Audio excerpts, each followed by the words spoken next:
Si vous étiez pris au piège dans un immeuble vétuste, envahi par une armée d'araignées géantes et dévoreuses d'hommes, que feriez-vous? Caleb, ici présent, vient de ramener chez lui un nouvel animal de compagnie flippant. Mais ce qu'il ne réalise pas, c'est qu'il est sur le point de libérer dans son appartement une horde d'araignées les plus grosses que vous n'ayez jamais vues. Et elles vont transformer tout l'immeuble en leur propre zone de chasse.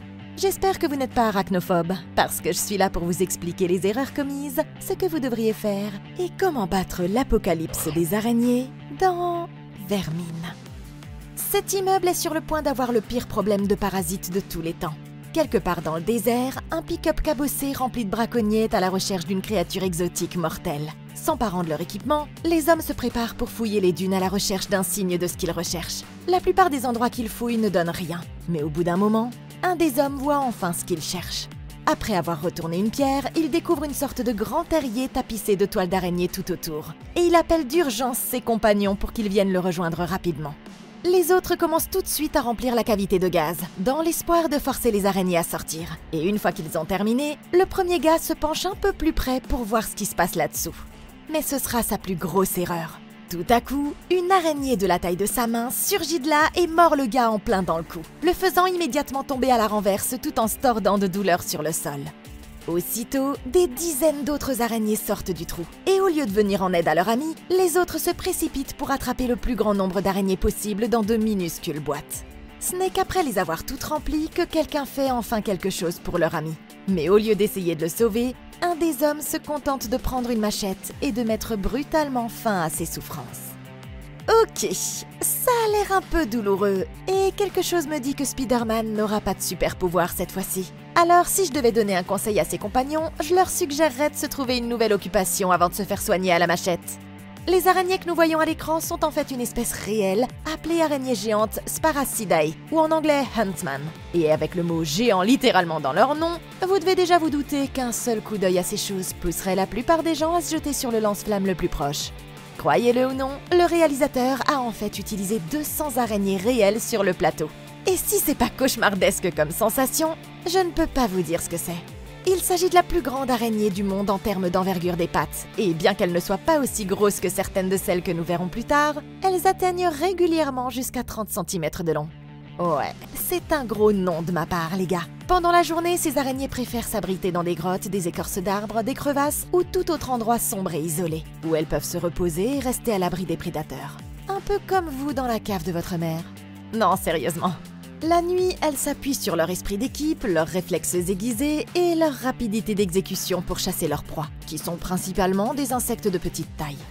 Au lieu d'essayer de piéger la nourriture dans leur toile comme beaucoup d'autres espèces, les araignées Huntsman géantes ont une excellente vue et peuvent même détecter de minuscules vibrations à travers des surfaces solides, ce qui leur permet de traquer la nourriture et d'éviter le danger même dans des conditions de faible luminosité. Bien que leur morsure soit venimeuse, elles ne présentent pas de réel danger pour l'homme, si ce n'est le besoin soudain de changer de sous-vêtements. En réalité, une morsure n'est pas beaucoup plus grave qu'une piqûre de guêpe et devrait disparaître d'elle-même en quelques jours, à moins que vous ne fassiez une réaction allergique grave. Si vous voulez éviter de finir comme ce type, la meilleure chose à faire est de laisser ces araignées tranquilles. Elles ne s'en prendront pas à vous si vous ne vous en prenez pas à elles. Ne fouillez donc pas dans leur nid et tout ira bien. Maintenant, bien qu'elle s'inspire des Huntsman géantes, cette espèce doit être une sorte de super araignée, comme le montre ce qui est arrivé à notre homme. Il s'avère que ce sont les arachnides les plus dangereux de la planète, et il ne faudra pas attendre longtemps avant qu'un crétin encore plus grand ne réussisse à en relâcher accidentellement dans un immeuble d'habitation où personne ne se doutait de rien. Les araignées sont ramenées en ville et vendues au commerce clandestin d'animaux exotiques, faisant le tour du monde jusqu'à ce que l'une d'entre elles finisse dans l'arrière-boutique d'une supérette, quelque part dans un quartier de la région parisienne. Un jour, Caleb, un jeune entrepreneur local, vient chercher des bijoux, mais le propriétaire Ali refuse de lui montrer ce qu'il y a de mieux, parce qu'il sait qu'il les revend au black. Frustré, Caleb jure qu'il est passé à la vente de baskets pour l'instant. Et après lui avoir promis qu'il s'agit seulement d'un cadeau, il finit par convaincre Ali de l'emmener dans l'arrière-boutique où il garde les vraies marchandises de qualité. En plus des bijoux, il a toute une étagère remplie de petites créatures étranges. Et la grosse araignée qui vient d'arriver attire immédiatement l'attention de Caleb. Il finit par acheter les deux, des boucles d'oreilles et l'araignée, même si le type est incapable de lui dire quoi que ce soit à son sujet. Et il les ramène à son appartement qui se trouve dans une ville alentour. En entrant, il tombe sur la gardienne de l'immeuble, Madame Zhao, qui est en train de sortir les poubelles. Et il crie à un groupe de jeunes qui regardent la scène qu'il devrait l'aider la prochaine fois. Au lieu de ça, les jeunes font exploser des pétards juste pour l'embêter.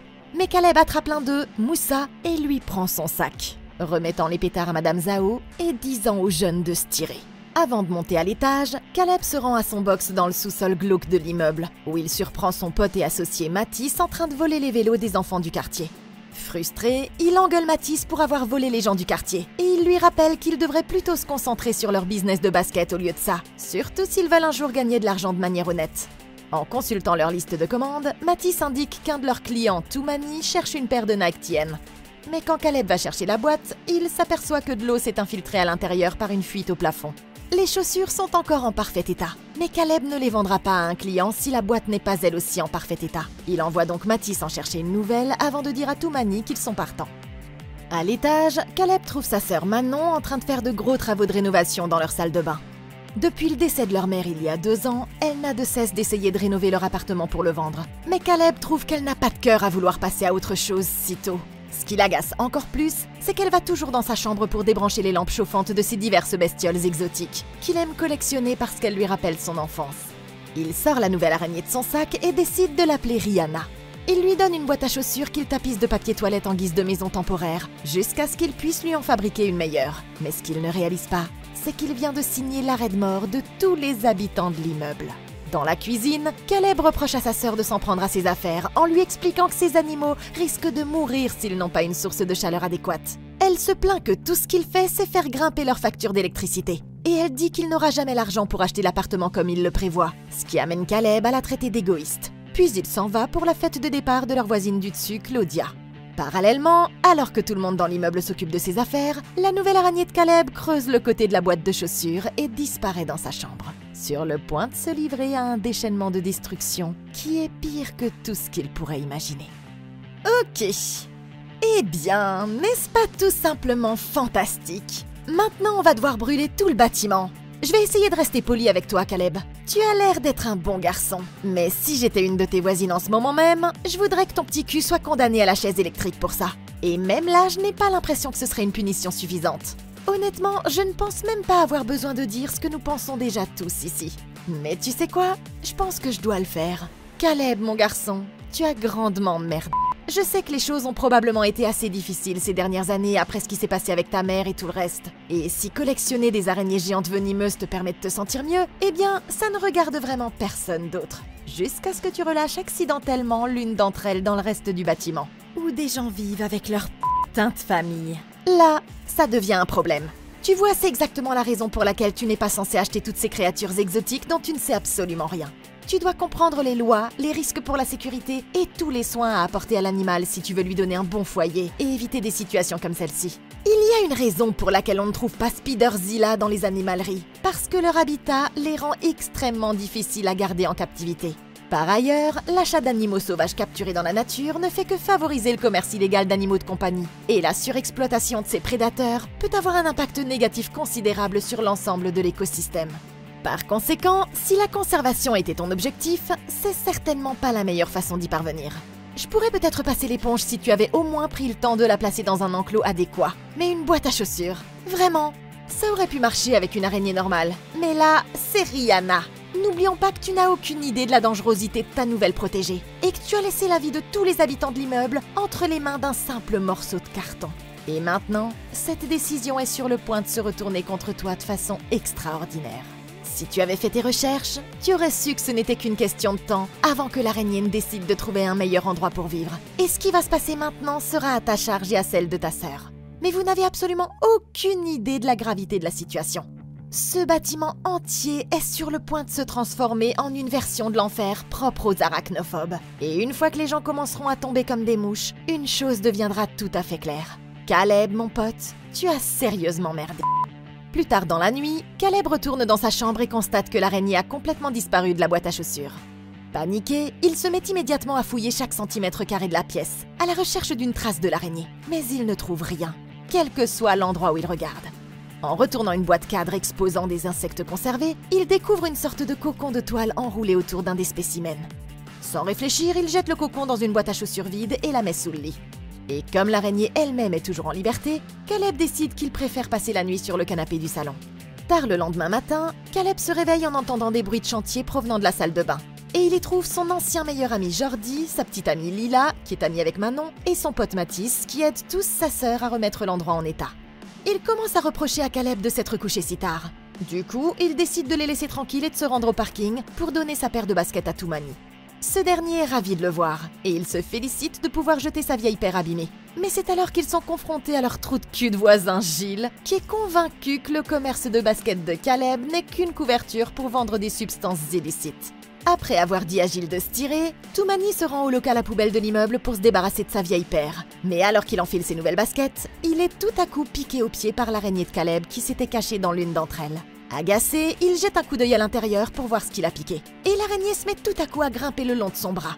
Il s'empresse alors de l'écraser et pulvérise l'arachnide avec sa chaussure. Mais ce qu'il ne réalise pas, c'est qu'il est déjà trop tard. Tout à coup, des centaines de bébés araignées sortent de la chaussure et commencent à grouiller sur tout son corps, s'échappant dans tous les coins de la pièce pour commencer à infester tout l'immeuble. De retour dans son appartement, Caleb découvre que Jordi et les autres sont en train de faire le tour de sa chambre, et il le critique pour ses goûts bizarres en matière d'animaux de compagnie. Au même moment, il reçoit constamment des appels de Toumani, mais il les évite pensant que ce pourquoi il l'appelle ne doit pas être grave. En sortant, Manon remarque que Caleb bloque l'espace sous la porte de sa chambre avec une serviette, mais elle se contente de soupirer et ignore ce qu'il est en train de faire pour l'instant. De son côté, Toumani se bat pour sa vie dans son propre appartement, alors que la morsure de l'araignée provoque l'apparition d'étranges furoncles sur tout son corps. Remarquant que Caleb le rappelle, il tente désespérément de se rapprocher du téléphone, mais il renverse un tas de verres sur le comptoir de la cuisine et tombe dans les éclats brisés, succombant finalement à la morsure. Ok, je crois que ce type aurait mieux fait de garder ses vieilles baskets après tout, non ? Toumani a peut-être été la première victime, mais maintenant que ces araignées sont en liberté dans le sous-sol, personne n'est plus en sécurité dans cet immeuble. Et tout ça, c'est la faute de Caleb. Maintenant, je ne dirais jamais que sortir de là pour aller dormir sur le canapé n'était pas une option tout à fait viable. Mais le problème, c'est que Caleb n'a pas pensé à la situation dans son ensemble. S'il avait mieux réfléchi, il aurait peut-être pu empêcher cette catastrophe de se produire. Au lieu d'espérer que le problème se règle de lui-même, il aurait dû prendre des mesures immédiates pour empêcher l'araignée de s'échapper. Je veux dire qu'il aurait dû avertir sa sœur tout de suite pour qu'elle soit également aux aguets.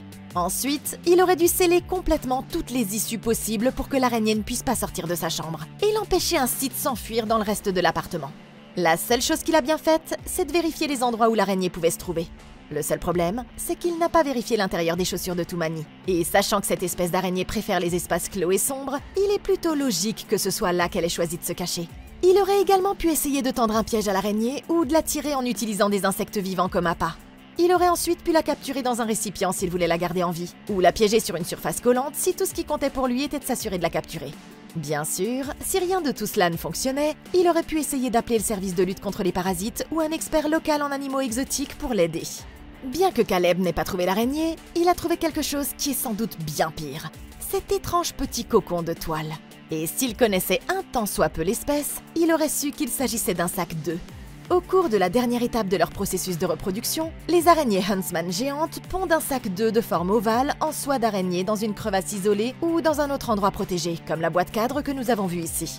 C'est pas l'histoire d'un seul pauvre petit œuf, puisque quand ces œufs écloront, vous aurez entre une douzaine et plusieurs centaines de bébés cauchemars sur les bras. La bonne nouvelle, c'est qu'il faut au moins 2 semaines pour qu'ils éclosent. Ce qui veut dire que Caleb a encore tout le temps de jeter ce petit sac d'œufs dans un feu et de l'oublier.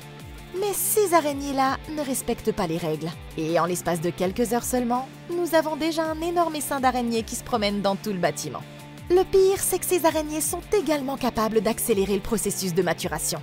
Alors qu'il faut environ 2 ans pour atteindre l'âge adulte, elles atteignent des tailles impressionnantes en l'espace de quelques heures. Et si vous pensez que les choses vont mal maintenant, attendez de voir ce qui va se passer ensuite. Quant à Toumani, la première chose qu'il aurait dû faire après avoir été mordu est de laver la morsure avec de l'eau et du savon pour éviter une infection. La plupart des morsures d'araignées ne sont pas dangereuses pour l'homme, mais il aurait quand même dû surveiller ses symptômes. Et dès qu'il a commencé à avoir une réaction allergique grave, il aurait dû arrêter de faire hurler le téléphone de Caleb et appeler immédiatement une foutue ambulance. Si vous vous retrouvez un jour dans cette situation et que vous en avez la possibilité, vous devriez essayer de prendre une photo de l'araignée morte afin que les secouristes sachent exactement quelle espèce vous a mordu. Ils vous traiteront probablement avec de l'épinéphrine, vous donneront des traitements et surveilleront votre état jusqu'à ce que le venin soit passé dans votre système, ce qui ne devrait pas prendre plus de quelques jours au maximum. Un peu plus tard, Mathis et Jordi croisent dans la cage d'escalier des personnes âgées qui se disent inquiètes parce que le chien de Toumani n'arrête pas d'aboyer, mais que ce dernier ne répond pas à sa porte.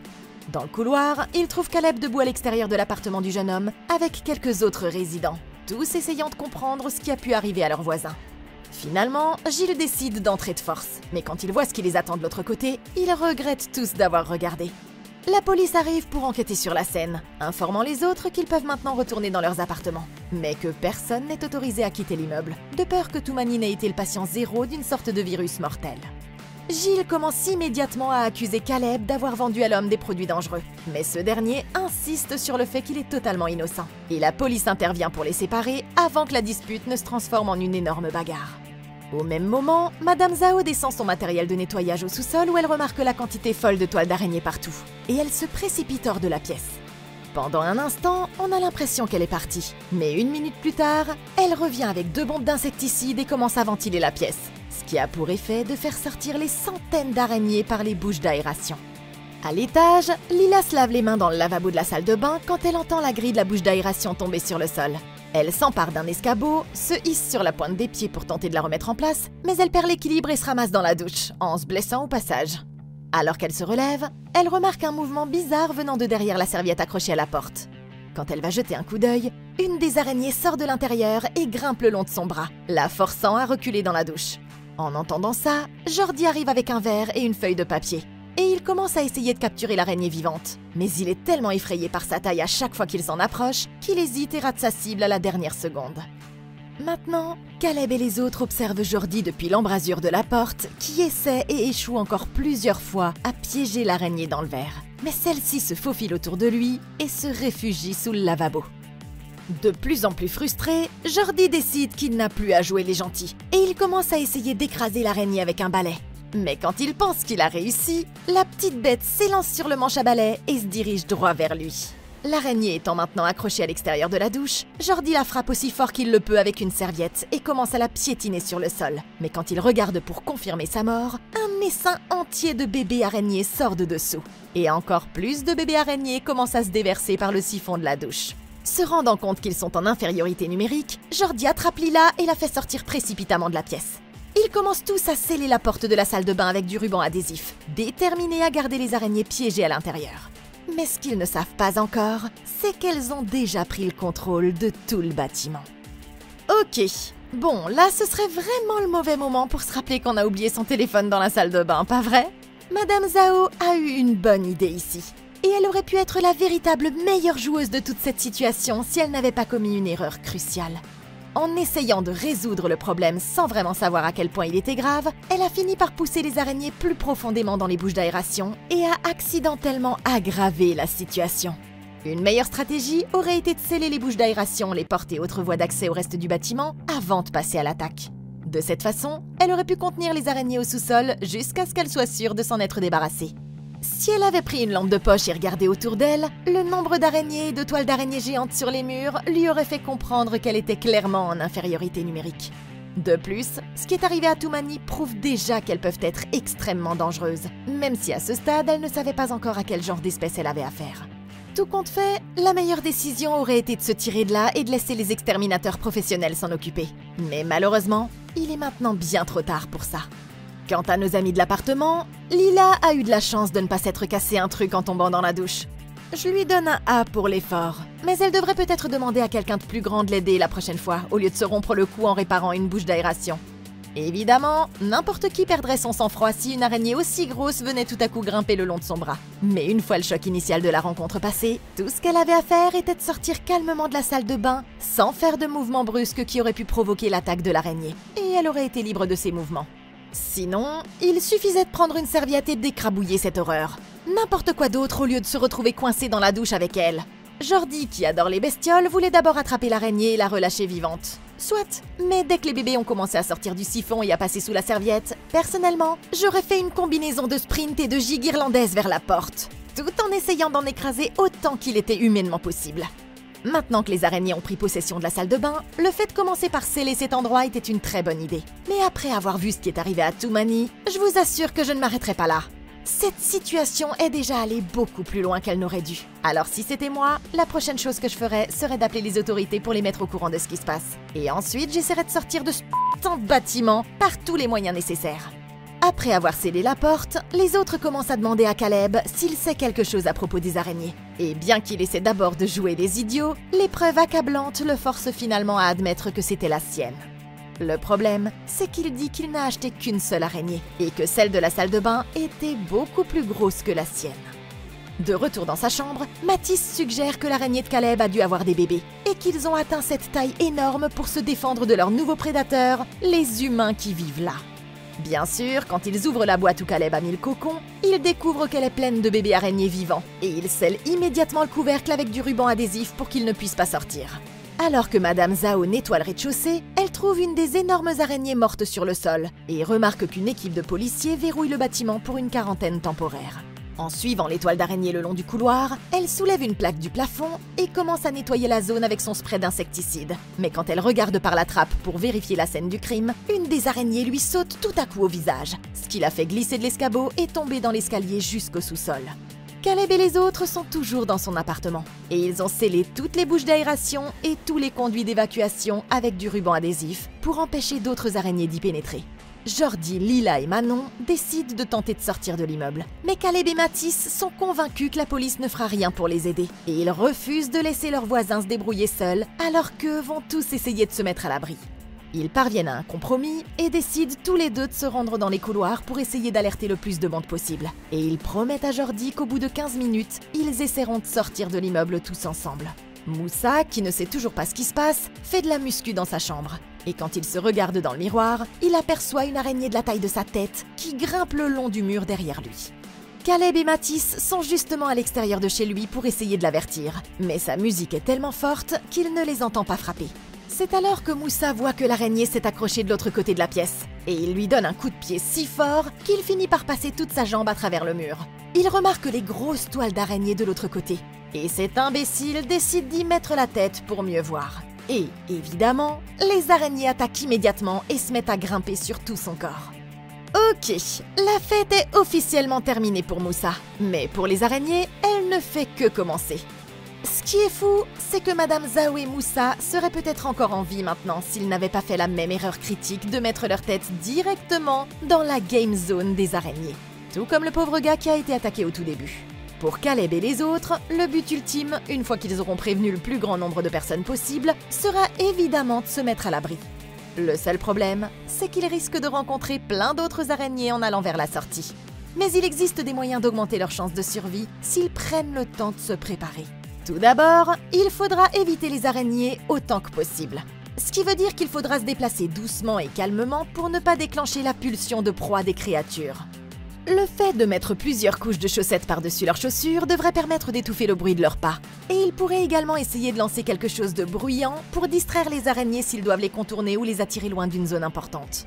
Ils finiront probablement par devoir se battre, et c'est donc maintenant qu'il faut se munir des meilleures armes possibles. Une batte, un manche à balai qu'ils pourraient aiguiser pour en faire une lance, ou un spray qu'ils pourront utiliser comme lance-flamme par exemple. J'essaierai également de couvrir mon corps le plus possible et d'utiliser des sacs poubelles et du ruban adhésif pour qu'elles ne puissent pas entrer en contact direct avec ma peau. Et j'empilerai ensuite des couches supplémentaires de vêtements pour que leur croc ait plus de mal à percer. Comme nous savons que les araignées préfèrent l'obscurité, j'essaierai d'utiliser des lampes de poche de manière offensive contre elles et d'allumer toutes les lumières du bâtiment pour les forcer à se cacher. Enfin, en plus d'avertir les gens, j'essaierai d'en convaincre le plus grand nombre de se joindre à nous. Parce que ça ne fait jamais de mal d'avoir des boucliers de viande supplémentaires, surtout dans une situation comme celle-ci. Caleb et Mathis se précipitent ensuite à l'appartement de Claudia. Caleb est convaincu qu'il peut entendre la télé de l'autre côté. Alors au lieu d'abandonner, il se jette sur la porte d'un coup d'épaule et force l'entrée de l'appartement. Il trouve Claudia assise sur son canapé, mais elle est déjà couverte de toiles d'araignée. Et elle ne tourne même pas la tête pour regarder les garçons quand ils font irruption chez elle. Alors que Caleb s'approche nerveusement d'elle, un groupe d'araignées sort tout à coup de son corps, obligeant Mathis et lui à reculer dans le couloir. Là, il tombe sur un des résidents les plus âgés qui les supplie désespérément de l'aider. Mais Caleb se rend compte qu'il a probablement été infesté par les araignées lui aussi, et il lui crie de retourner dans son appartement en disant qu'il est déjà trop tard. En quelques minutes, le vieil homme, Claudia, Moussa et un autre voisin sont tous victimes de l'infestation. Ils finissent par regagner l'appartement de Caleb au moment où Jordi et les autres sortent précipitamment pour les avertir que les araignées ont réussi à pénétrer dans l'immeuble en infectant le chien de Toumani, Maggie. Alors qu'ils discutent de la marche à suivre, Gilles surgit de nulle part et commence à les frapper à coups de pied de biche, les forçant à rentrer dans l'appartement et exigeant de voir la chambre de Caleb. Réalisant que c'est peut-être l'occasion de se débarrasser de lui, Caleb permet à l'homme de vérifier à l'intérieur. Bien entendu, l'enquêteur du quartier trouve la boîte à chaussures et l'ouvre, mais il est immédiatement assailli par les araignées, et Caleb et les autres s'enfuient dans le couloir. Lila a presque une crise de panique quand elle voit à quel point la situation s'est déjà aggravée. Mais les autres insistent sur le fait qu'ils seront bientôt de la bouffe pour araignées s'ils ne continuent pas à avancer. Caleb en tête, le groupe dévale les escaliers jusqu'à ce que les araignées leur coupent la route vers la sortie du bâtiment, les obligeant à continuer à tourner en rond jusqu'au sous-sol dans l'espoir de pouvoir s'échapper par le parking. Il n'y a qu'un seul problème. Quand ils ouvrent la porte du couloir de la zone de stockage qui relie les deux zones, ils constatent qu'il a déjà été transformé en un véritable tunnel de la mort, avec des centaines de créatures massives grimpant le long des murs et du plafond, attendant simplement qu'ils essaient de passer à travers. Mais comme ils n'ont pas d'autre choix, ils décident de se lancer. Ils se rendent compte que les araignées restent immobiles tant que la lumière est allumée, mais le commutateur n'est réglé que sur 1 minute. Manon décide donc de maintenir le commutateur pendant que les autres se faufileront à travers, puis de les rattraper aussi vite qu'elle le pourra, étant donné qu'elle est la plus rapide de tout le groupe. Les autres ne sont pas sûrs de ce qu'ils pensent de cette idée, mais Manon dit qu'elle va y arriver. Ils remontent donc tous leurs capuches et commencent à se diriger lentement vers l'autre côté. Dès qu'ils sont en sécurité de l'autre côté, Manon commence à les suivre, mais alors qu'elle est sur le point d'y arriver, les lumières s'éteignent brusquement. Elle prend son briquet et utilise la flamme pour éclairer ce qui l'entoure, et elle réussit à en sortir juste à temps. Jordi ouvre la porte pour libérer tout le monde, mais un officier de police la referme rapidement de l'autre côté en criant que le bâtiment est toujours en quarantaine. Caleb et Mathis commencent à essayer de forcer le passage, ce qui amène les policiers à répondre en remplissant le couloir de grenades assourdissantes et de gaz lacrymogène, ne leur laissant pas d'autre choix que de courir à travers le Spider Tunnel dans l'obscurité la plus totale pour s'enfuir. Ok, bon, apparemment, ces crétins se sont mis dans la pire situation possible. Et leur plus grosse erreur a été de s'engager dans ce tunnel de la mort sans aucune préparation préalable. C'est facile à dire maintenant, mais il n'est pas nécessaire d'être capable de prédire l'avenir pour savoir que quelque chose pourrait facilement mal tourner avec tout ce monde dans le couloir. Et avec pour seule source de lumière, une pauvre minuterie de 60 secondes. Dès que la lumière s'éteindra, il est évident que les araignées se nourriront frénétiquement. Au lieu de ça, ils auraient dû essayer d'appuyer sur l'interrupteur pour garder la lumière allumée et envoyer une personne en éclaireur. Ou au moins essayer la porte avant que la personne qui gardait leur seule source de lumière ne se lance. Relever leur capuche était une excellente idée. Mais s'il y avait un moment pour sortir l'équipement anti-araignée dont nous avons parlé plus haut, c'était bien celui-là. J'aurais également cherché quelque chose d'inflammable et essayé de mettre le feu aux toiles d'abord. Ou au moins fait des torches pour que tout le monde en ait dans les mains pendant que nous passions. Maintenant, leur seule option est de revenir en courant par le tunnel. Et ils n'ont que 2 façons de s'y prendre. Ils pourraient essayer d'y aller doucement en essayant de ne pas attirer l'attention des araignées. Mais ça, c'est de la merde. Je m'en irais comme un personnage de cartoon en priant pour que les araignées s'en prennent d'abord à quelqu'un d'autre. Le groupe parvient à passer de l'autre côté. Mais alors qu'ils sont en train de vérifier les uns les autres dans le couloir s'ils n'ont pas d'araignées sur eux, Caleb se rend tout à coup compte que Jordi n'est pas avec eux. Il se précipite par le tunnel et il y trouve Jordi toujours en vie, mais complètement couvert de toile. Et comme les araignées commencent à s'avancer pour s'en prendre à lui ensuite, Caleb n'a d'autre choix que de laisser son ami derrière lui. Au même moment, Mathis voit d'autres araignées sortir de cadavres qui ont été couverts de toile et suspendus au plafond, ce qui les oblige à se cacher dans un local de rangement tout proche. À moins qu'ils ne veuillent être les prochains, il n'y a rien qu'ils puissent faire, à part s'asseoir et écouter les cris d'agonie de Jordi. Dans l'obscurité, Mathis tombe sur le sac rempli de pétards que Caleb avait pris à Moussa plus tôt dans la journée, ce qui lui donne une idée. Alors que les autres perdent complètement leurs moyens, il décide qu'il en a assez de fuir une bande d'araignées. Et il dit qu'ils vont utiliser ce matos pour se frayer un chemin jusqu'au toit, où ils pourront appeler à l'aide. C'est pas vraiment un plan de ouf, mais c'est le meilleur qu'ils aient. Ils prennent donc le sac et commencent à utiliser les torches pour se frayer un chemin jusqu'à l'escalier avec Mathis en tête. Alors que la première torche s'est éteinte, Mathis dit à Caleb de prendre une autre fusée. Mais au lieu de ça, il sort un véritable cocktail Molotov du sac. Il l'allume et le lance dans le couloir en direction de la horde d'araignées. Mais il finit par frapper le sol juste en dessous d'elle, ce qui les pousse accidentellement à se diriger toutes vers lui et ses amis. C'est à ce moment-là que l'enfer commence tout à coup à se déchaîner. Le plan se transforme instantanément en une fuite éperdue de tout le monde pour sauver sa peau. Matisse utilisant une lampe de poche à manivelle pour retenir les araignées, jusqu'à ce qu'ils parviennent enfin à rejoindre la sécurité temporaire de l'appartement de Gilles. Pour l'instant, ils peuvent s'arrêter et reprendre leur souffle. Mais Matisse a perdu le sac avec les pétards dans la cage d'escalier. Et maintenant, ils n'ont plus aucun moyen d'atteindre l'étage supérieur. Le cœur brisé, Caleb va voir Lila. Mais elle lui promet que tout ira bien. Elle lui demande pourquoi Jordi et lui ont cessé de se parler. Et Caleb lui explique qu'ils se sont disputés tous les deux à cause d'un accident quand ils étaient enfants. Ce qui a conduit leur amitié à se dégrader progressivement jusqu'à ce qu'ils finissent par couper les ponts. Heureusement qu'ils ont eu le temps de parler parce que tout à coup, une escouade de policiers fait irruption dans la pièce et leur ordonne à tous de reculer. Pour une raison qui m'échappe, Caleb décide immédiatement de se battre avec eux, avant même qu'il n'ait le temps d'avoir une conversation civilisée. Ce qui provoque une violente bagarre qui se termine par le fait que lui et ses amis sont aspergés de gaz poivré, assommés et placés en garde à vue par les hommes en bleu.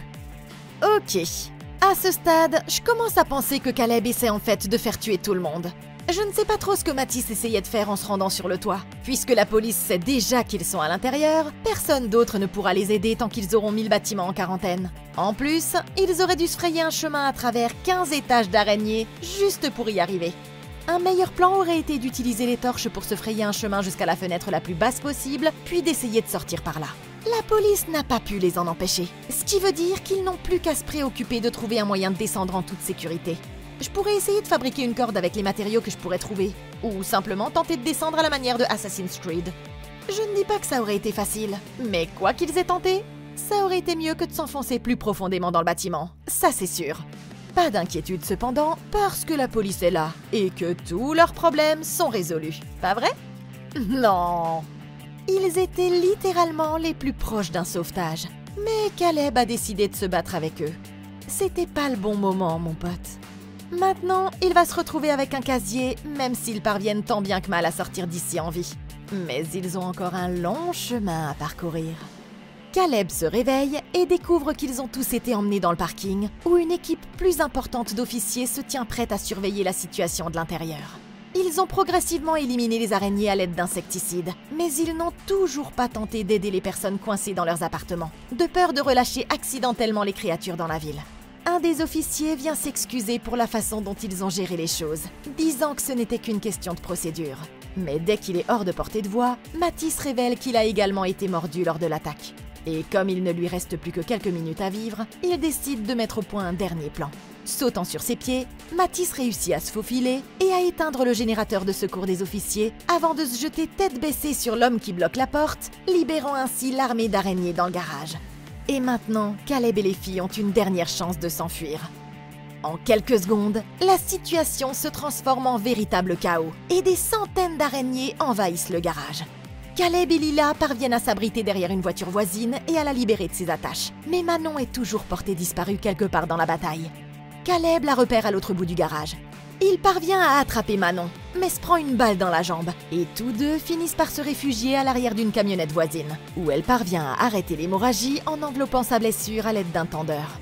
C'est le moment idéal pour un moment émotionnel entre frères et sœurs, où ils mettent de côté leurs différends et parlent de leurs sentiments. Mais il est brutalement interrompu quand un groupe d'araignées géantes commence à grimper à l'intérieur pour les dévorer vivants. À ce moment-là, Lila commence à aveugler les araignées avec ses feux de route, ce qui donne à Caleb et Manon l'occasion de courir jusqu'à sa voiture.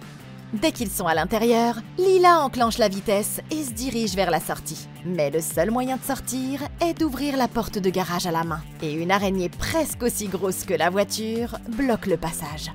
Comprenant qu'elle ne l'attaquera pas tant qu'il n'est pas une menace, Caleb sort courageusement de la voiture. Et bien sûr, l'araignée s'enfuit sans lui faire de mal, lui permettant d'ouvrir la porte et de sortir enfin à la lumière du jour. Après l'incident, un mémorial est créé à proximité pour honorer tous ceux qui n'ont pas survécu.